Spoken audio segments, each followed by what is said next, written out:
오늘도 사도는 믿음에 대해서 이야기하고 있습니다. 2절을 다시 한번 좀 보면 또 산을 옮길 만한 모든 믿음이 있을지라도 사랑이 없으면 내가 아무것도 아니요 라고 되어 있습니다. 기독교 신앙에 있어서 정말 믿음이 얼마나 중요합니까? 그렇죠? 예수께서도 말씀하셨잖아요. 너희가 겨자씨만한 믿음이 있으면은 이 산을 들어가지고 바다에 던질 수 있을 것이라고요.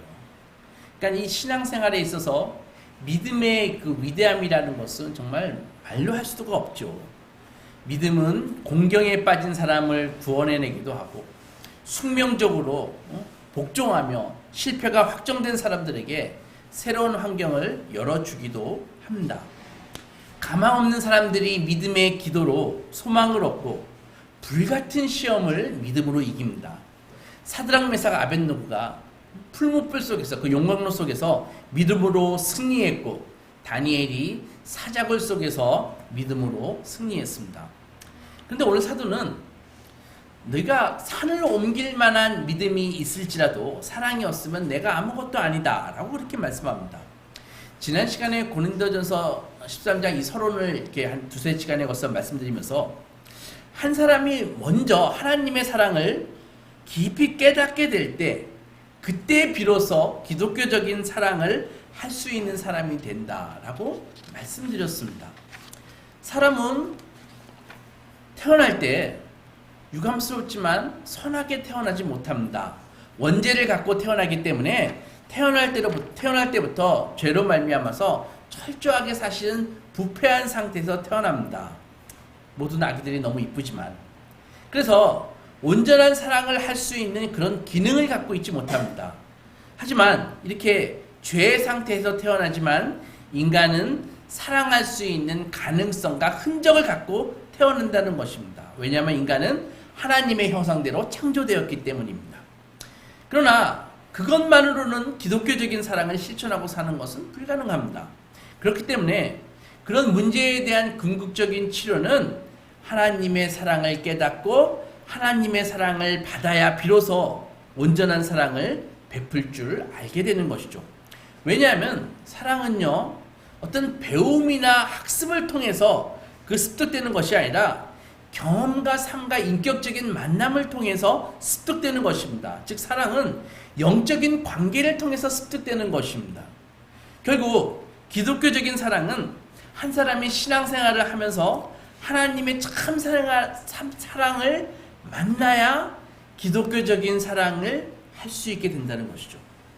하나님을 만나는 것, 이것은요 한순간의 사건이 아니라 죽을 때까지 예수 그리스도와의 연합 속에서 계속 일어나야 하는 사건입니다. 주님과의 연합 속에서, 즉 예수 안에서 나타난 하나님의 놀라운 사랑을 체험하는 것만큼 우리는 사랑할 수 있는 것입니다. 하나님의 사랑을 받은 만큼 우리가 사랑할 수 있는 것입니다.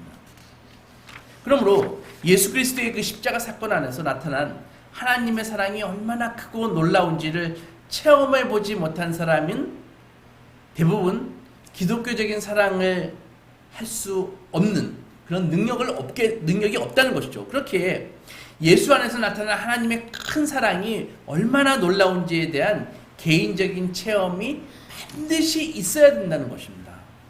근데 여러분, 이 사랑은요, 처음에는 은사처럼 좀 주어집니다. 은사처럼. 하지만은 거기서 그쳐서는 안 됩니다. 왜냐하면 이 사랑과 다른 은사는 큰 차이점이 있습니다. 설명할게요. 우리가 예언하는 능력이 있다고 칩시다. 예언하는 능력은 우리가 열심히 노력하고 학습한다고 해서 그 능력이 더 커집니까? 성장합니까? 그렇지 않다라는 것입니다. 방언의 은사도 마찬가지입니다. 방언의 은사도요, 주님이 주시면은 하는 것이고 안 주시면 못하는 것입니다. 그렇죠? 그러니까 그런 은사들은 어느 날 갑자기 하나님께서 거두어 가시면은 꼭 소멸되는 것입니다. 그러나 사랑은요, 그렇게 간단하지가 않습니다. 사랑은 예언이나 방언처럼 우리에게 은사로 주어지는 측면도 있지만 상당 부분 사랑은 성화의 영역이라는 것이죠. 그러면 사랑은 다른 은사와 다르게 성화의 영역에 들어간다. 이게 무슨 말인가 하면은 이런 것입니다. 하나님께서요, 다른 은사를 여러 가지 은사가 있지 않습니까? 고린도서 12장에 보면은 은사에 대해서 자세히 설명되어 있는데 여러 가지 은사가 있습니다. 근데 그 은사를 주실 때 우리의 도움이 필요 없습니다. 우리는 그냥 아멘 하고 받아들이는 것입니다.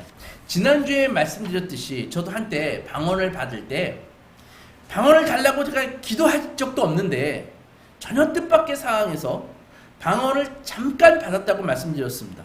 그때 제가 한 일이라고는 아멘 하면서 받아들이는 일이 다였습니다. 그러나 사랑은 그렇지 않다는 것입니다. 사랑은 많은 부분이 성화의 영역입니다. 성화의 영역이란 무슨 말인가 하면은 하나님께서 홀로 하시는 것이 아니라 인간의 협력이 필요하다는 것입니다. 그래서 주님께서 아무리 우리를 경건한 사람으로 만드시려고 해도 우리가 계속 불경건한 삶을 택하면은 우리는 결코 경건해질 수 없다라는 것입니다. 우리를 거룩한 사람으로 만드시기 위해서 아무리 말씀을 주시고 성령의 은혜를 주시고 진리를 깨닫게 하셔도 우리가 거룩하게 살려고 하지 않는다면은 우리는 거룩과는 먼 삶을 살게 되는 것입니다. 주님이 아무리 우리를 정결한 사람으로 만드시려고 해도 우리가 스스로 죄의 삶에서 돌이키지 않고 신앙생활 열심히 하지 않고 그렇게 하면은 하나님께서 어느 날 번쩍 들어가지고 구덩이 속에서 건져내시는 일이 전혀 일어나지 않는다고 말할 수는 없지만 가능성이 아주 희박하다는 것이죠. 따라서 사랑의 삶은 반드시 우리 자신이 하나님 앞에 그렇게 살려고 해야 되는 것입니다. 기도도 마찬가지입니다. 하나님의 말씀이 귀에 들려오기 시작하면은요, 말씀의 은혜를 받으면은 그때 기도 생활에 발동이 걸립니다.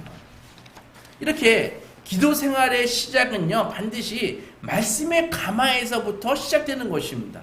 그래서 말씀을 잘 듣는 것이 그렇게 중요한 것입니다. 근데 말씀에 대한 지속적인 감화가 있을 때 성도는 깊고 풍성한 기도 생활 속으로 들어가게 됩니다.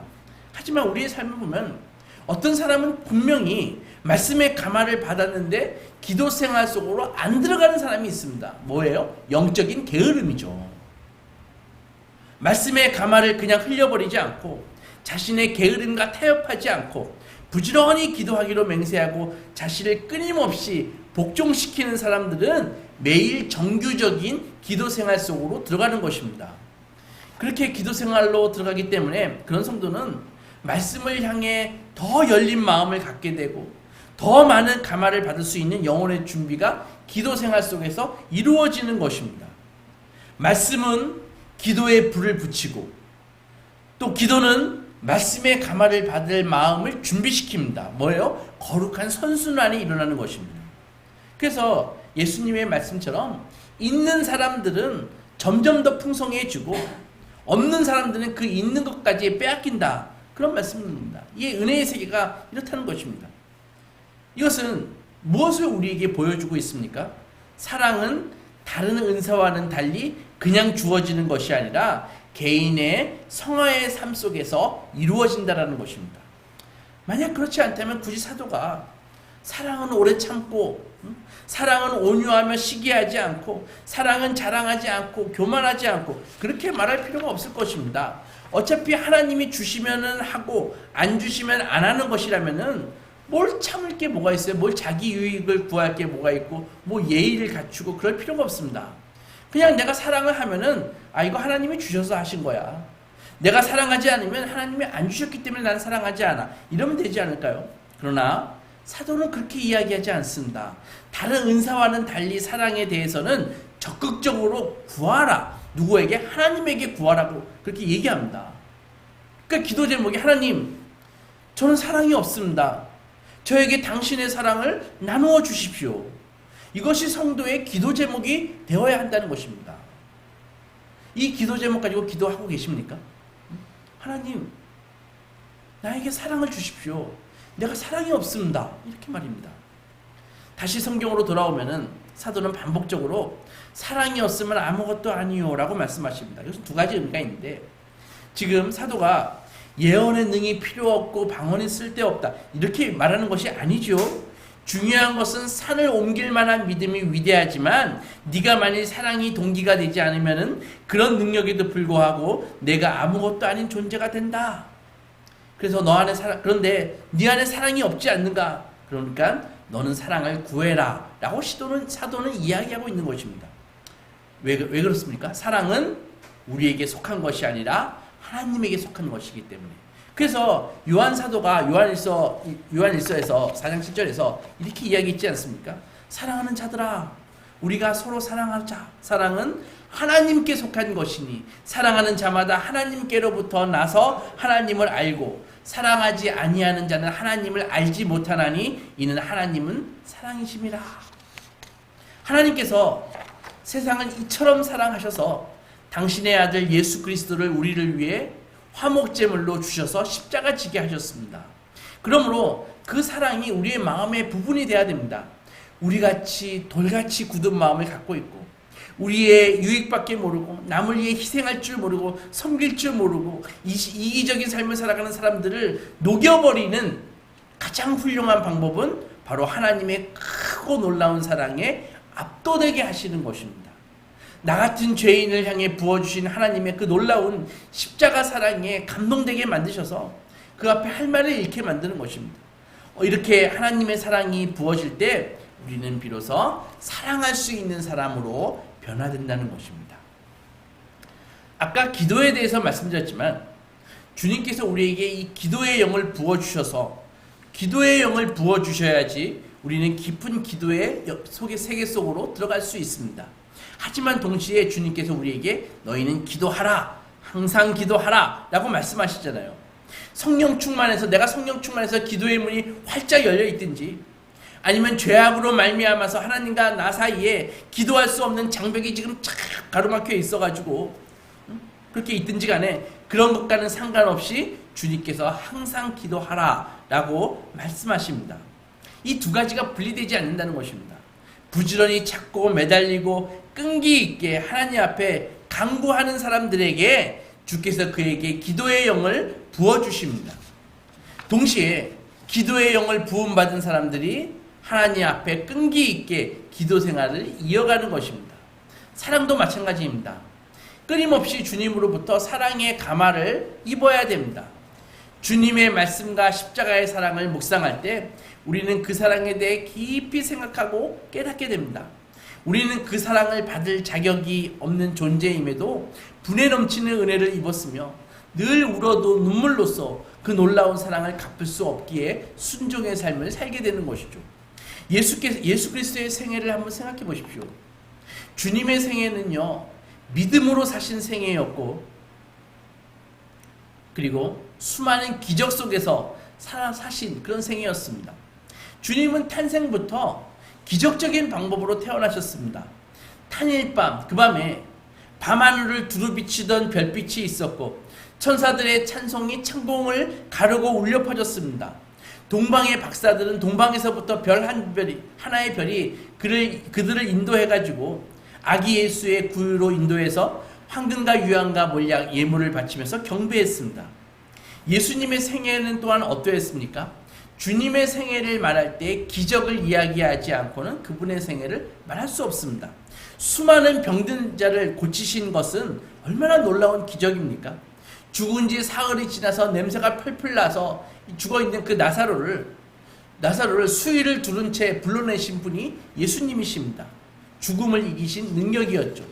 실로암 연못가에서 눈먼 맹인을 진흙을 발라 이겨서 바르셔서 눈을 뜨게 해주신 사건이나 보리떡 5개와 물고기 2마리로 굶주린 5,000명의 백성들을 먹이셨던 놀라운 일들은 모두 예수 그리스도의 그 생애가 사역이 기적과 관계되어 있다, 무관하지 않다는 것을 보여줍니다. 주님은 이런 특별한 권세로서 당신이 누구신지, 당신이 창조주이심을 알려주셨고 우리의 죄를 짊어지시고 십자가에서 대신 죽으시는 것이 우리에게 어떤 의미인지 알려주셨습니다.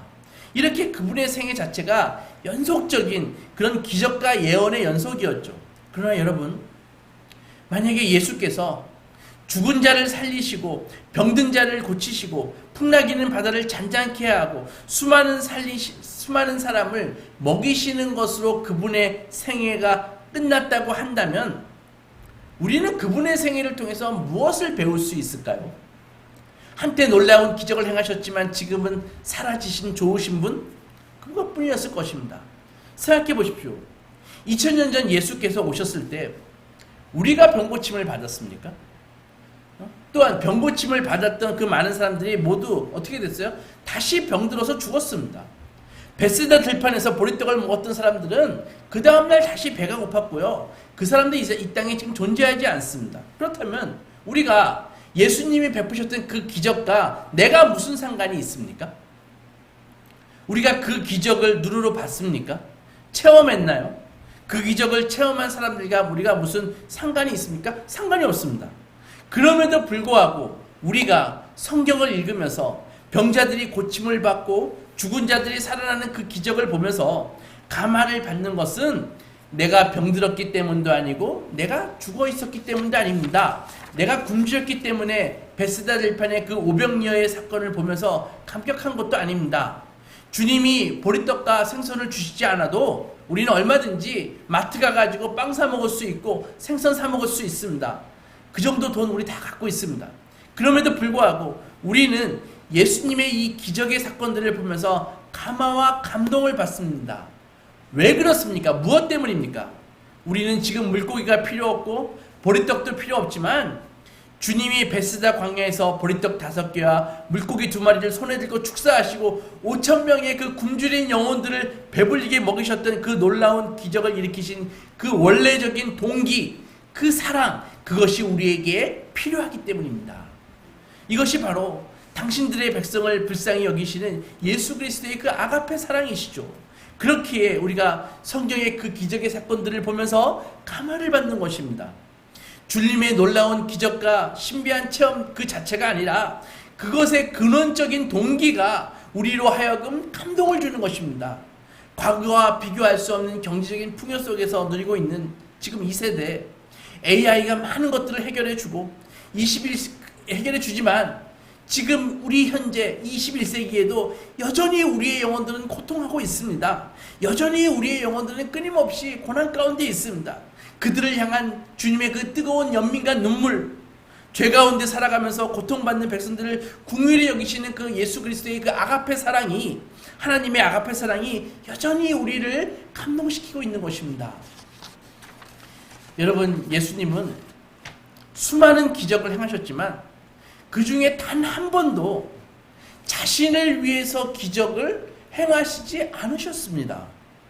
주님은 배고프시면은 제자들이 사다 주는 떡과 포도주를 드셨지 단 한 번도 자기 스스로를 위해서 떡을 만드신 적이 없으십니다. 자기를 위해서 물로 포도주를 만드신 적이 없으십니다. 놀라운 기적을 행하실 수 있는 예수 그리스도의 그 창조주의 위대한 능력이 있음에도 불구하고 그 능력은 언제나 자신이 아니라 우리 불쌍한 영혼들을 위한, 즉 사랑에 의해서만 작동되고 있었다는 것입니다. 이것이 바로 예수 그리스도 안에 있는 그 인격 안에 있는 놀라운 사랑입니다. 우리도 마찬가지입니다. 하나님이 우리에게 주신 남다른 재능이나 자원들을 사용하는데 그것을 주신 하나님의 사랑에 대한, 하나님에 대한 그 사랑의 동기가 된 섬김이 아니라 이것들을 통해 나를 자랑하고 교만하고 내 이름을 드러내고 알리고 하는데 사용하고 있지는 않나요? 신비한 체험이나 강력한 능력이 있으면 사랑이라고 하는 것은 얼마든지 후순위로 밀어버릴 수 있는 것처럼 생각한다면 그것은 예수 그리스도의 사고방식이라고 볼 수가 없는 것입니다. 한 사람이 진실로 하나님께로부터 온 놀라운 체험과 신비한 은혜로 무장되어 있을 때 그는 반드시 그의 영성 한복판에 예수 그리스도의 인격에 대한 체험이 있다는 사실을 기억해야 됩니다. 우리는 가끔 살면서 어떤 사람이 무척 능력이 있는 사람을 볼 수 있습니다. 신비한 영적인 힘이나 아니면 깊은 체험을 갖고, 신비로운 체험을 갖고 있다든지.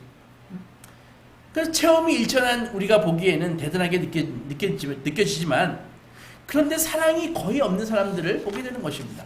그럴 경우 그의 능력은 과장되었거나 위선적일 경우가 많이 있습니다. 아까 말씀드렸듯이 사랑은요, 처음에는 은사에서 출발합니다. 기본적으로 사랑의 은사를 갖고 있는 분들이 있습니다.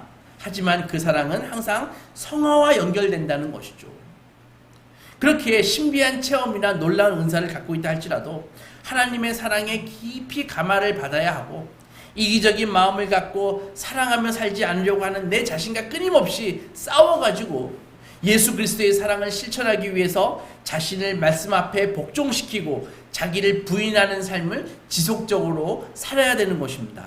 그렇지 않으면 사랑이 없어서 아무것도 아닌 상황으로 떨어지게 된다는 것입니다. 다시 본문으로 돌아와서 사도가요, 또 산을 옮길 만한 믿음이 있을지라도 사랑이 없으면 내가 아무것도 아니요 라고 했습니다. 여러분, 우리가 기억해야 할 것은 말씀에서 이야기하고 있는 이 사랑은요, 보통 세상 사람들이 하듯이 보고 배우는 그런 세상적인 사랑이 아닙니다. 이것은 주님의 사랑을 체험하는 데서 오는 그런 사랑입니다. 그래서 따라서 주님의 사랑에 대한 감격이 없는 사람이 아가페의 사랑을 행할 수 있다고 믿는다면 그것은 오산이죠. 아가페의 사랑이 무엇입니까? 그것은 사람들이 흔히 주고받는 그런 평범한 사랑이 아니라 무조건적인 사랑입니다. 구약에서 말하는 헤세드의 사랑이죠. 선택된 사람들을 향해 베푸시는 하나님의 한없는 은혜와 자비, 긍휼, 이것이 바로 헤세드의 사랑입니다. 그리고 신약시대에는 이 헤세드의 사랑이 아가페의 사랑으로 나타났죠. 여기서 우리의 눈길을 끄는 2절의 마지막 부분에 눈길을 끄는 장면이 2절의 마지막 부분에 있는데, 사도가 이렇게 말합니다. 내가 예언하는 능력이 있고 모든 비밀과 모든 지식을 알고 산을 옮길 만한 믿음이 있을지라도 사랑이 없으면 내가 아무것도 아니요. 이 말씀을 다시 한번 잘 들여다보십시오. 모든 비밀과 지식과 산을 옮길 만한 믿음이 있을지라도 사랑이 없으면 그것 아무것도 아니다 라고 얘기했다면 그 이해가 쉽게 됩니다. 그렇지, 예언하는 능력도 사랑이 있어야 되고 모든 지식, 비밀을 아는 데도 사랑이 있어야 되고 산을 옮길 만한 믿음도 사랑이 깃들어야 된다 라는 말씀이구나, 이렇게 쉽게 이해할 수 있습니다. 그러나 사도는 그렇게 이야기하지 않습니다. 다시 2절을 잘 보십시오. 사랑이 없으면 그런 은사와 능력들은 아무것도 아니다 라고 말하지 않고 사랑이 없으면 그런 은사가 있는 내가 아무것도 아니다 라고 그렇게 씌워져 있습니다. 그렇죠? 놀랍지 않나요? 여기서 일시적으로 나가 누굽니까? 사도 바울입니다. 사도 바울이 누구예요? 그는 예언의 은사를 받고 신약에 정말 많은 서신서를 기록한 기독교 신학의 뼈대를 세운 사람이 사도 바울입니다. 이방 선교의 문을 연 선구자입니다. 그런 그가 예언을 하고 모든 지식의 비밀과 산을 옮길 만한 믿음이 있다 할지라도 사랑이 없으면 나도 아무것도 아니다 라고 말하고 있습니다. 그러나 사실 우리는요, 이것을 인정하기가 결코 쉽지 않습니다. 생각해 보십시오. 여기에 어떤 사람이 사도 바울이 있습니다. 예언하는 능력이 있고 하나님의 비밀을 풀어나갈 수 있습니다. 그가 모든 비밀을 아는 지식과 또 기도에서 산을 옮길 수 있는 그런 믿음이 있습니다. 그런 그를 우리가 너는 아무것도 아니다 이렇게 말할 수 있습니까? 쉽지 않습니다. 어렵습니다.